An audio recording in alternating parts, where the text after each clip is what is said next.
ഇപ്പം അങ്ങോട്ട് എല്ലാ ദിവസവും ഉച്ച കഴിയുമ്പോഴത്തേക്കും മഴയ്ക്കുള്ളൊരു അറ്റ്മോസ്ഫിയറാണ് കേട്ടോ.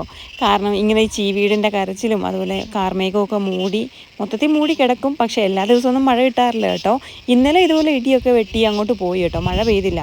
പക്ഷേ ഇന്ന് മഴ പെയ്യുമെന്ന് പ്രതീക്ഷിക്കുന്നു. ചെറുതായിട്ട് തുള്ളി ഇടുന്നുണ്ട്, അതുകൊണ്ടാണ് ഞാൻ പറഞ്ഞത്. ഒരു മഴ പ്രതീക്ഷിച്ച് നിൽക്കുകയാണ് കേട്ടോ. ചെടികളെല്ലാം നന്നായിട്ട് ഉണങ്ങി നിൽക്കുകയാണ് കേട്ടോ. രാവിലെയൊക്കെ നല്ല വെയിലായിരുന്നു കേട്ടോ. വെയിലിൻ്റെ മാത്രമല്ല, അതിൻ്റെ കൂടെ നല്ല ചൂടായിരുന്നേ. ഇവിടെ കയ്യാല കെട്ടിയിരുന്ന സമയത്ത് അമ്മ കുറച്ച് പയറിൻ്റെ വിത്തൊക്കെ നട്ടിട്ടുണ്ടായിരുന്നേ. അപ്പോൾ ഇങ്ങനെ കിളച്ച മണ്ണാകുമ്പോൾ പയറൊക്കെ പിടിക്കാൻ പെട്ടെന്നുണ്ടല്ലോ. അപ്പോൾ പയറൊക്കെ പെട്ടെന്ന് തന്നെ അത് കിളുത്ത് വന്നിട്ടുണ്ടായിരുന്നു കേട്ടോ. ഒരു 5-6 മൂട് നട്ടിട്ടുണ്ടേ. നമുക്ക് ആവശ്യമുള്ള പയർ ഇതിൽ നിന്ന് പല പ്രാവശ്യമായിട്ട് കിട്ടും കേട്ടോ.